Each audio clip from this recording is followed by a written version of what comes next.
No, I think everything that I was would have asked got covered in this call. So I am good to go.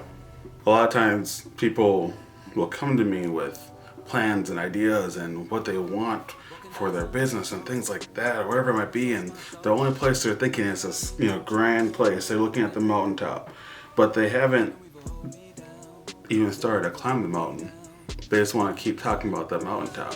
It's important to know where that mountaintop is, what that goal is, but if you aren't able to look at the steps it takes to get there, then all you're going to be doing is just looking at it. There's no helicopter that's going to take you up to the mountaintop of success. You have to take the steps, you have to climb the mountain. So figure out what those steps are, figure out what that path is, and then start climbing. So I talked about a little bit before about not letting someone else's perfect version of themselves be what you're comparing yourself to. And a lot of times that's what happens when you look at the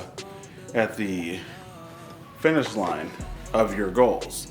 You are looking at where you think you should be instead of looking more at where you should be for that time. Persistence, consistency, that's what it takes to be able to get to where you want to get to. Like, nothing great comes overnight. Yeah, nothing great comes overnight.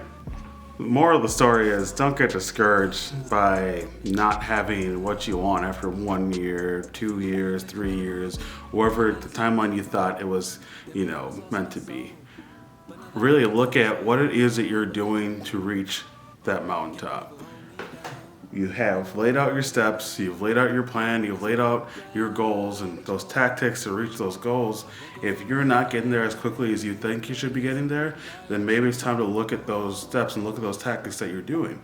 Because oftentimes when we set up goals for ourselves, we need to be honest about whether or not those goals will actually get us to where we want to get to.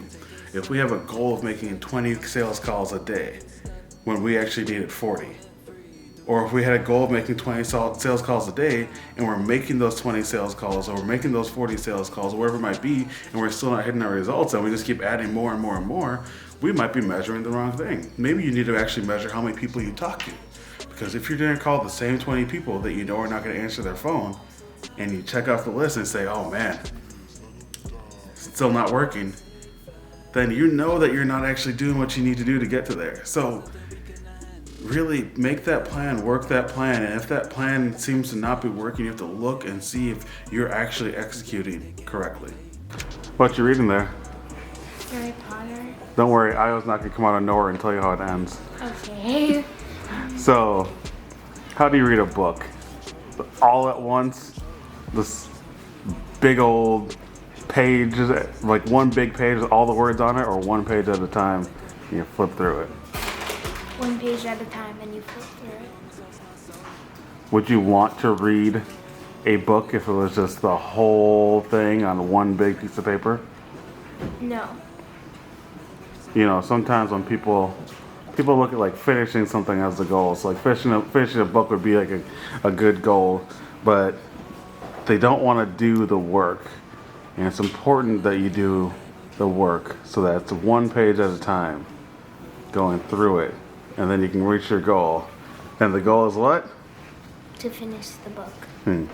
Well, sorry to break it to you, Charlotte actually dies in this book too.